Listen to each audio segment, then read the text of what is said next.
ஸ்ரீ குருவே நம. அனைவருக்கும் வாழ்த்துக்கள். ஸ்ரீ குரு ஞானதீபம்ன்ற அந்த சேனல்ல 2 வருடத்துக்கான யோகா பாடத்திட்டம் பேட்ச் 2 2வது பேட்ச் ஆரம்பிக்க போறோம். இது வந்து இந்த மார்ச் 29 2026 மார்ச் 29 முதல் வகுப்பு. இந்த முதல் பேட்ச் வந்து ஆகஸ்ட் 20 2023 ஆரம்பிச்சு இந்த பிப்ரவரி 2020ஓட 26ஓட இந்த முதல் பேட்ச் முடியுது. முடிச்சுட்டு அப்படியே மார்ச் மாதம் மார்ச் 29 2வது பேட்ச் ஆரம்பிக்க போகிறேன். இந்த வகுப்பு ஒன்றும் ஒரு வாரம் ஞாயிற்றுக்கிழமை 10 to 11 ஆன்லைனில் ஜூம் கிளாஸில் நடக்கும். 2 வருடத்துக்கு நடக்கும் இந்த வகுப்பு. அதனால் அதில் பகிர்ந்துக்குன்னு அந்த பயனை பெறணும் அப்படின்னு நினச்சிங்கன்னா இந்த வீடியோ கீழே ரெஜிஸ்ட்ரேஷன் ஃபார்ம் கொடுக்குறேன். அந்த ஃபார்மை ஃபில் பண்ணிட்டீங்க அப்படின்னா ஒரு வாட்ஸ்அப் குரூப் ஒன்று கிரியேட் பண்ணிவிடுவேன். கிரியேட் பண்ணிவிட்டு அதில் மற்ற ஃபாலோஅப்ஸ்லாம் அதில் பண்ணிக்கலாம். இது என்ன ஒரு அற்புதம்னா, இந்த பாடத்திட்டத்தில் பயிற்சி முறைகளோடு உங்களுக்கு வரப்போகுது. ஏன்னா மார்ச் மாதம் தான் பாடத்திட்டம் ஆரம்பிக்குதுன்னும் போது ஒரு இடர்பட்ட காலத்தில் நீங்கள் அதை ரெஜிஸ்டர் பண்ணிட்டீங்க அப்படின்னா முதல்ல பயிற்சி முறைகள், யோகா பயிற்சி முறைகளை கற்றுக் கொடுத்துட்டு அப்படியே பாடத்திட்டத்துக்குள்ளே நம்ம போயிடலாம். இது முழுக்க முழுக்க பயிற்சி முறைகளாகட்டும், பாடத்திட்டமாகட்டும் முழுக்க இலவச பாடம். எந்த ஒரு கட்டணம் இல்லாத ஒரு பாடம். சில பேர் கேட்குறாங்க, சார் வீடியோவிலலாம் வந்து ஃப்ரீ கிளாஸ்ன்னு சொல்லிடுறாங்க, நிறைய பேர் உள்ளே போனதும் டொனேஷன் கொடுங்க அப்படின்னு வாங்கிடுறாங்க அப்படின்றாங்க. அப்படிலாம் எதுவுமே நான் கேட்க மாட்டேன். முழுக்க 100% இது இலவச பாடம் தான். என் குருதேவர் ஸ்ரீலஸ்ரீ ஞானஜோதி சம்பங்கி சுவாமிகளிடம் முழுமையாக இந்த ஞானத்தை பெற்றேன். அந்த ஞானத்தை பெறும்பொழுது திரு ராஜேஷ் என்னும் நான் யோக நெறிகளை பழகி தூய வாழ்வு வாழ்ந்து யோக சங்கதிகளை வளர்ப்பேன் என்று உறுதிமொழி கூறினேன். அந்த உறுதிமொழியின்படி ஒவ்வொரு அடியும் எடுத்து வைக்கிறேன். அந்த உறுதிமொழியின்படி தான் இந்த பாடத்திட்டம் நடக்குது. அதனால் அந்த தூய்மை, அந்த புனிதம் இறுதி வரை, என் வாழ்நாளின் இறுதி நாள் வரை அது காக்கப்படும். அந்த புனிதத்தோட, அந்த தூய்மையோட இந்த கல்வியை கொடுக்கும் போதும், அதே மன தூய்மையோட இந்த கல்வி நீங்கள் பெறும்பொழுதும், இந்த ஞானத்தை பெறும்போதும், இந்த பயிற்சி முறைகளை பெறும்பொழுதும் அதுக்கு இடர்பட்ட இருக்கிற அந்த வைப்ரேஷனே வேற. அது ஒரு தவம். அதனால இந்த பாடத்திட்டம், இந்த ஞானம், இது உடற்கூற்று ஞானம், உயிர்கூற்று ஞானம், மனம், ஆன்மவியல், இது 4ம் கலந்த ஒரு பாடத்திட்டம். சரி, பயிற்சி முறைகளை நாம் கற்றுக்குறோம். யோகாசனம் பயிற்சி முறைகளை நான் கற்றுக்கிறேன். இந்த பயிற்சி முறையை கற்றுக்குன்னா அதை தினந்தோறும் பழக போகிறோம். யோகா பண்ணால் உடம்பு நல்லா இருக்கும் போது இதில் 2 வருஷத்துக்கு நான் படிக்கிறதுக்கு என்ன இருக்குது? ஒவ்வொரு ஞாயிற்றுக்கிழமையும் 1 மணி நேரம் நான் வந்து கேட்கறதுக்கு என்ன இருக்குது? கேள்வி தானே. இந்த யோக நெறிகளை ஒரு குருவிடம் போய் கற்றுக்குறோம். கற்றுக்கிறது வந்து கற்றுக்கலாம், யார் வேணாலும் கற்றுக்கலாம். ஆனால் கற்றுக்கினதுக்கு அப்புறம் இந்த பயிற்சி முறையில் தினந்தோறும் பழகணும். அங்கே தான் இருக்குது விஷயமே. 1000 பேர் கற்றுக்கினாலும் அந்த 1000ல் ஒரு 10 பேர் தினந்தோறும் அதை விடாமல் பயிற்சி பண்ணுவாங்களா என்பது கேள்விக்குறி. ஆயிரக்கணக்கான மனிதர்களில் யாரோ ஒருவன் என்னை மன நிறைவின் பொருட்டு முயல்கிறான். முயலுகின்ற ஆயிரக்கணக்கான மனிதர்களில் யாரோ ஒருவன் என்னை உள்ளபடி அறிகிறான்றார் கீதையில். அப்போ 1000 பேர் கற்றுக்கினாலும் இதை வந்து யோகாசனங்களில் முதல்ல பழகிறதுன்னு ஒன்று இருக்குது. பழக்கமாக கொண்டு வர்றது, டெய்லி அந்த ப்ராக்டிஸ், கன்சிஸ்டன்ட் ப்ராக்டிஸில் பழக்கமாக வரும். அதுக்கப்புறம் அதை கைவசப்படுத்துறதுன்னு ஒன்று இருக்குது. இந்த பழக்கம் கைவசம்லாம் எப்படி வரும்னா, நாம் கற்றுக்கின இந்த யோக பயிற்சி நம்ம உடம்புல போய் என்ன மாற்றத்தை ஏற்படுது? நாம் கற்றுக்கின இந்த மூச்சு பயிற்சி, பிராணாயாமம் நம்ம உயிரில், நம்ம சுவாசத்தில் என்ன இயக்கத்தை ஏற்படுத்துது? மனசில் இந்த சலனங்களை எப்படி போக்குது? தியானம் ஆன்மாவை எப்படி மேன்மைப்படுத்துது? இந்த அடிப்படை விஷயத்தை நாம் தெரிஞ்சுக்கணும். இந்த அடிப்படை விஷயத்தை நாம் தெரிஞ்சிங்கன்னா தான் நம்ம கற்றுக்கொண்ட யோக நெறிகளை நம்மள தினந்தோறும் பழக முடியும். இந்த அடிப்படை விஷயத்தை நம்ம தெரிஞ்சுக்கணும்னா இந்த உடற்கூற்று நமக்கு தெரியணும். இந்த உடம்பு என்னமா இயங்குது? இந்த உடம்பினோட இயக்கம் என்ன? இந்த உடம்பு ஸ்தூலமாகவும் இயங்குது, சூட்சமமாகவும் இயங்குது. இந்த ஸ்தூல இயக்கம்னா என்ன? சூட்சம இயக்கம்னா என்ன? இது எல்லாம் நமக்கு தெரியணும். ஏன்னா யோக நெறிகள் என்பது ஸ்தூல இயக்கங்களை காண்டி நமக்குள்ள இருக்கிற சூட்சமங்களை இயக்கக்கூடிய ஒரு இயக்கம். உடம்பு 72,000 நரம்புகள், 550 தசைகள், 216 எலும்பு, 206 எலும்புன்னு விஞ்ஞானம் சொல்லுது, 216 எலும்புன்னு மெய்ஞானம் சொல்லுது. அப்புறம் 10 வாய்வு, 10 நாடிகள், இதெல்லாம் நம்ம உடம்பு இயக்கம் ஆயின்னு இருக்குது. எவ்வளோ சிஸ்டமால இயங்கின்னு இருக்குது. இந்த சிஸ்டம் எல்லாம் தாண்டி நம்ம உடம்புக்குள்ள எவ்வளோ சுரப்பிகள் இருக்குது. இந்த சுரப்பிகள் எல்லாம் அதெல்லாம் அளவா சுரக்கணும். உடம்புல நரம்பு இயக்கம், அற்புதமான நரம்பு இயக்கம் இருக்குது. இந்த 72,000 நரம்புகளையும் இயக்கக்கூடிய 3 முக்கியமான நரம்பு இடைப்பிங்களை சூஷ்மனா. இந்த 3 நரம்புகள் யோக நெறிகளால எப்படி இயக்கம் பெறுது? இந்த 3 நரம்புகள் இயக்கம் பெறும்போது முதுகுத்தண்டில் இருக்கிற 6 ஆதார கமலங்களும் எப்படி துரியம் பெறுது? 6 மனையிலும் 6 சுடரது அணஞ்சே கிடக்கு மாந்தருக்கு யாரு இதை தூடி ஏற்றி வைப்பார்? அந்த ஆசை பிறவியை மாத்தி வைப்பார். சித்தர்கள் சொல்றாங்க. அப்போ இந்த ஆதார கமலங்கள்லாம் எப்படி இயக்கம் பெறுது? இதுக்கு நமக்கு அந்த உடற்கூற்று அறிவு தேவைப்படுது. இந்த உடற்கூற்று அறிவு நமக்கு இருக்கும் பொழுது, உடம்புல நமக்கு ஏதாவது ஒரு பிரச்சனை வந்ததுன்னா, யோக நெறிகளால அந்த உடம்புல இருக்கிற பிரச்சனைய நாம எப்படி தீர்த்துக்கிறோம்? எப்படி நாம சரி பண்ணிக்கிறோம்? இந்த இயக்கத்த நாம கூர்ந்து கவனிக்கணும். கூர்ந்து கவனிக்கணும் அப்படின்னா, இந்த உடற்கூற்றினோட அடிப்படை அறிவு, இந்த உடற்கூற்றை பத்திய முக்கியமான விஷயங்கள் எல்லாம் நமக்கு தெரியணும். அதுதான் நம்ம இந்த பாடத்திட்டத்துல ஆரம்பிக்கும் பொழுதே இந்த உடற்கூற்றோட தான் நம்ம ஆரம்பிக்க போறோம். அப்புறம் உயிர். உயிர் என்பது என்ன? இந்த உடம்புல உயிர் எங்க இருக்குது? நம்ம உயிருக்கும், நம்ம சுவாசத்துக்கும் என்ன சம்பந்தம்? சுவாசம் போயிடுச்சுன்னா தான் உயிர் போயிடுச்சுன்றோம். தினந்தோறும் நம்ம சுவாசிச்சுன்னே இருக்கிறோம். நம்ம சுவாசிக்கிறதுல எவ்வளோ சுவாச நஷ்டமாகுது? அந்த சுவாச நஷ்டத்தை ஈடுகட்டுறத நம்ம எங்கேயாவது படிச்சிருக்கிறோமா? சுவாச நஷ்டத்தை ஈடுகட்டணுமா? இது என்ன புதுசா இருக்குது அப்படின்னா, முக்கியமா நம்ம கவனிக்க வேண்டியது இந்த சுவாச நஷ்டத்த தான். இந்த சுவாச நஷ்டம் ஏற்படுறதால மனிதனோட ஆயுள் கம்மியாகுன்றாங்க சித்தர்கள். இந்த சுவாச நஷ்டத்தை நம்ம எப்படி ஈடு செய்யறது? இதே சுவாச நஷ்டத்தை ஈடு செய்யறது தான் பிராணாயாமத்தோடைய அடிப்படையான பயன்கள்ன்றாங்க நம்ம சித்தர்கள். இத பத்தி நம்ம தெரிஞ்சுக்கிறோம். அதே சுவாசம் இந்த பிராணாயாமத்தால இடைப்பங்களை சூஷ்மனா நரம்புகள் மட்டும் இயக்கம் பெறல. நம் மனிதனுக்குள்ளே இந்த சூஷ்மனால குண்டலி சக்தின்ற அற்புதமான ஒரு சக்தி இருக்குது. இந்த பிராணாயாமத்தால அது துரியம் பெறுதுன்றாங்க நம்ம சித்தர்கள். இதே பிராணாயாமத்தால நம்ம பூர்வம் செய்த கர்ம பந்தங்கள் தேய்ந்து போகுன்றாங்க. அப்புறம் இவ்வளோ விஷயங்கள் பிராணாயாமக்குள்ள இருக்குது அப்படின்னா, பிராணாயாமத்த வெறும் பயிற்சி முறையா எடுத்துன்னு பழகுனா அத நம்ம உணர முடியுமா? அதுக்குள்ள இருக்கிற இவ்வளோ விஷயங்கள் நாம் உணர்ந்து அதை செய்யும் பொழுது, அந்த கலையினோட தெய்வீகம் நமக்கு புரியும். அந்த கலையினுடைய புனிதம் நமக்கு புரியும். ஒரு நாளைக்கு 3/4 மணி நேரம் நான் இத செய்யறேன்னா, அன்றைய தினம் இத விடாம நாம பழகணும்னு நமக்கு அந்த தெளிவு எப்ப வருதுன்னா, இந்த ஞானம். அதுக்கு தான் குருதேவர் 2 வருஷ காலம் நமக்கு அந்த பாடத்திட்டம். இந்திய தத்துவ ஞானம் மற்றும் யோக நெறிகளுக்கான 2 வருட காலம் அந்த பாடத்திட்டத்த குருதேவருடைய குருதேவர், என்னுடைய குருதேவர் ஸ்ரீ ஞானஜோதி சம்பங்கி சுவாமிகள். அவரோட குருதேவர் ஸ்ரீ ஞானஜோதி சுவாமிகள். அவர்கிட்ட ஞான உபதேசம் பெறும்பொழுது அவர் சொன்னாராம், இந்த காஷ்மீர்லேருந்து கன்னியாகுமரி வர எங்கெல்லாம் நூலகம் இருக்குதோ, அல்லது யோகத்துறை சார்ந்தவங்க யாராவது இருந்தாங்கன்னா, அவங்க கிட்ட போய் உன்னோட யோகத்துறை சார்ந்த சந்தேகத்தை உனக்கு தீர்த்துக்காத அளவுக்கு, உனக்கு எந்த ஒரு சந்தேகம் வராத அளவுக்கு, அல்லது யாரிடமாவது போய் இந்த சந்தேகத்தை தீர்த்துக்கலான்ற அளவு சந்தேகம் உனக்கு வராத அளவுக்கு, இதுல இருக்கிற எல்லா நுட்பங்களையும் உனக்கு நான் சொல்லிட்டேன் அப்படின்னாராம். அந்த மாதிரி அந்த ஞானத்தை உள்வாங்கிய என்னுடைய குருதேவர் இந்த சித்தர் நெறிகளுக்கான 60க்கும் மேற்பட்ட நூல்களை எழுதி அதை ஒரு பாடத்திட்டமாக்கி அறிநிலை யோகம், இளநிலை யோகம், முதுநிலை யோகம்னு நமக்கு ஒரு அற்புதமான ஒரு பேக்கேஜ் நமக்கு கொடுத்துருக்கிறார். அந்த பாடத்திட்டத்துக்குள்ள நம்ம வந்துட்டோம் அப்படின்னா, உடம்புனா என்னன்னு நமக்கு விளங்கிடும். உடம்பினோட இயக்கம்னா என்னன்னு விளங்கிடும்.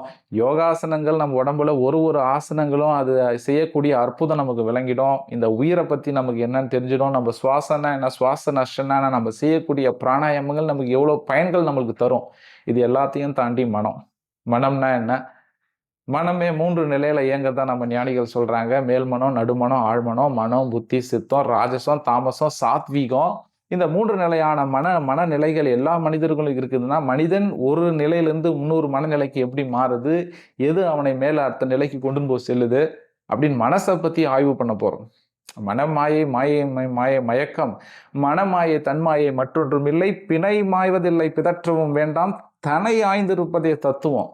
ரமணியானி திரும்ப சொல்றார், அந்த தன்னைத்தான் ஆயக்கூடிய, தன்னைத்தான் ஆய்வு நோக்கில் பார்க்கக்கூடிய பாடத்திட்டம் தான் இந்த 2 வருஷத்துல நம்ம பார்க்க போறோம்.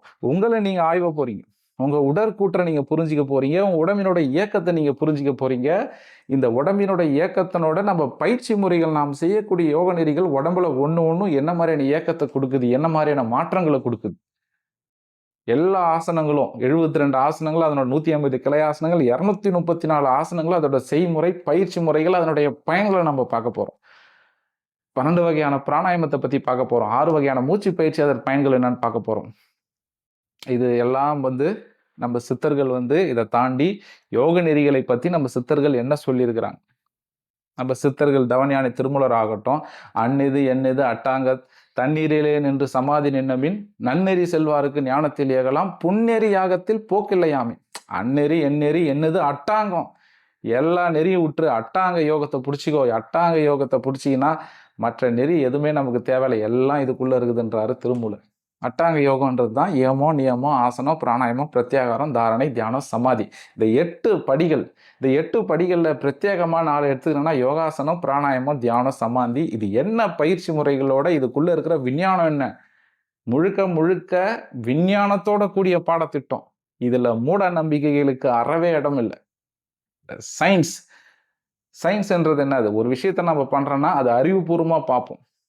முழுக்க முழுக்க இந்த பாடத்திட்டம் அறிவுபூர்வமாக விஞ்ஞானத்தோடு ஏற்றுக்கொள்ளக்கூடிய பாடத்திட்டமா இருக்கும் பொழுது, இதே வந்து யோக நெறிகளை வந்து மகரிஷி வியாசர் கீதையில யோக நெறிகளை பழகுவேயானால் கர்ம பந்தங்களிலிருந்து விடுபடுவாய், இதன் முயற்சி வீண் போவதில்லை, சிறிதே பழகினாலும் பெரும் பயத்திலிருந்து உன்னை காப்பாற்றும். கொஞ்ச நேரம் நீ இந்த யோகத்தை பழகினாலே உன்னை பெரும் பயத்திலிருந்து காப்பாற்றும், உன்னுடைய கர்ம வினைகள் போகுன்றார். இதுக்குள்ள இருக்கிற சயின்ஸ் என்ன? பதஞ்சலி முனிவர் வந்து தன்னுடைய 4 பாதம், சமாதி பாதம், சாதனா பாதம், விபூதி பாதம், கைவல்ய பாதத்துல, சாதனா பாதத்துல தினந்தோறும் பழகக்கூடிய யோக நெறிகளால் இஷ்ட தேவதைகள் தரிசனம் கிடைக்குதுன்றார். அப்போ யோகாசனங்களை நான் தினந்தோறும் பழகினா இஷ்ட தேவதைகள் தரிசனம் கிடைக்குதுன்னா அதுல இருக்கிற சயின்ஸ் என்ன? இது எப்படி சாத்தியம்? இதெல்லாம் தான் நம்ம பாடத்திட்டத்தில் பார்க்க போகிறோம். இதெல்லாம் தாண்டி இப்போ இருக்கிற சித்தர் இலக்கியங்களுக்கு எல்லாருக்கும் நம்ம ஆதி மூலமாக இருக்கிற நூல்லேருந்து வரப்போகிறோம். இந்த பாடத்திட்டத்தினுடைய அற்புதம் இதுதான். இதுக்குள்ளே வந்துட்டா யோக நெறிகள் சார்ந்த எந்த ஒரு கேள்விக்கும் நமக்கு விடை தெரியாமல் இருக்க போகிறதே இல்லை. இன்றைக்கி நான் சொல்கிறேன், யோக நெறிகள் சார்ந்த எந்த ஒரு கேள்வியும் ஸ்ரீ ஞானஜோதி தபோவனம் மற்றும் ஆராய்ச்சி மையத்தில் இந்த பாடத்திட்டத்தில் அறிநிலை யோகம், இளநிலை யோகம், முதுநிலை யோகம் முடித்த மாணவர்களிடம் கேட்டால் தெளிவாக பதில் சொல்லுவாங்க. முதல் பேட்ச் முடிக்க போகிறாங்க முதுநிலை யோகிகள். யாரிடம் கேட்டாலும் தெளிவாக, அந்த அளவுக்கு இந்த பாடத்திட்டத்தினுடைய எளிமை. வேதங்கள்ல ஆரம்பிக்கிறார் குருதேவர். 4 வேதங்கள்ல ரிக், யஜுர், சாமம், அதர்வனம். இந்த 4 வேதங்கள் வந்து உபனிஷங்கள், 12 உபனிஷங்கள். 4 வேதங்கள் என்ன சொல்லுது, 12 உபனிஷங்கள் என்ன சொல்லுது, தெளிவா. இதுல குழப்பமே இல்லை. 12 வயசுக்கு மேல இருக்கிற குழந்தைகள் யார் வேணாலும் இந்த பாடத்திட்டத்தில் சேரலாம், எல்லாருக்கும் புரியும்படியா.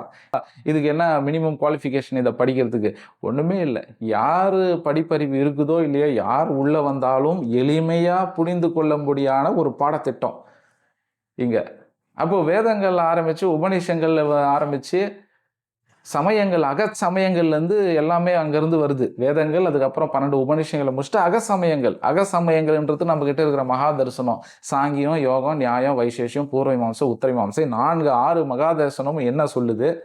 இந்த மகா தரிசனங்களை வந்து இயற்றியவங்க யாரு, இது என்ன நோக்கம், எதுக்காக இதை பண்ணாங்க, அதுக்குள்ள இருக்கிற விஷயங்கள் என்ன, விஞ்ஞான பூர்வமாக நம்ம ஏற்கக்கூடிய விஷயங்கள் என்ன, எல்லாமே ஆராய்ச்சி நோக்கு தான்.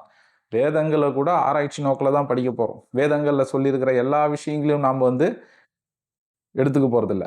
எது வந்து மூட நம்பிக்கைகளாக இருக்குதோ, எது மனிதனுக்கு அறிவுக்கு ஏற்க முடியாத விஷயங்களை தகர்த்து எழிஞ்சிடுறோம். எது அறிவுபூர்வமாக ஏற்க முடியுமோ அது மட்டுமே இந்த பாடத்திட்டத்துக்குள்ளே நம்ம கொண்டு வரோம். அப்போ வேதங்களில் இருக்கிற விஷயம், உபநிஷங்கள் இருக்கிற விஷயம், அகச்சமயங்கள் சொல்கிற 6 மகா தரிசனங்களை தாண்டி இந்த அகச்சமயங்கள்லேருந்து வந்தது தான் அகப்புற சமயம். 6 வகையான சமயங்கள் இருக்கிறாங்கல்ல, சாக்தம், கௌபாரம், கானவத்தியம், சார்வாகம், சைவம், வைணவம். இந்த 6 சமயங்கள் என்ன, இந்த 6 சமயங்கள்ல இருக்கிற விஞ்ஞானம் என்ன? இது அகப்புற சமயம். அதுக்கப்புறம் புற சமயம் இருக்குது. புற சமயம் பௌத்தம், சமணம், கிறிஸ்துவம், இஸ்லாம். புற சமயம். இந்த புற சமயங்களோட பிரிவுகள், இஸ்லாமுக்கு என்னென்ன பிரிவுகள் இருக்குது, கிறிஸ்துவத்துக்கு என்னென்ன பிரிவுகள் இருக்குது, பௌத்தத்துக்கு என்னென்ன பிரிவு இருக்குது, சமணத்துக்கு என்னென்ன பிரிவுகள் இருக்குது, இந்த சமயங்களுடைய சாராம்சம் என்ன? அகச்ச வேதங்களாகட்டும், உபநிஷங்களாகட்டும், அகச்சமயங்களாகட்டும், அகப்புற சமயங்களாகட்டும், புறச்சமயங்களாகட்டும், புற சமயங்களாகட்டும், இவங்க என்ன மனித குலத்துக்கு சொல்ல வராங்க? இதனால மனிதர்கள் அடைந்த பயன்கள் என்ன?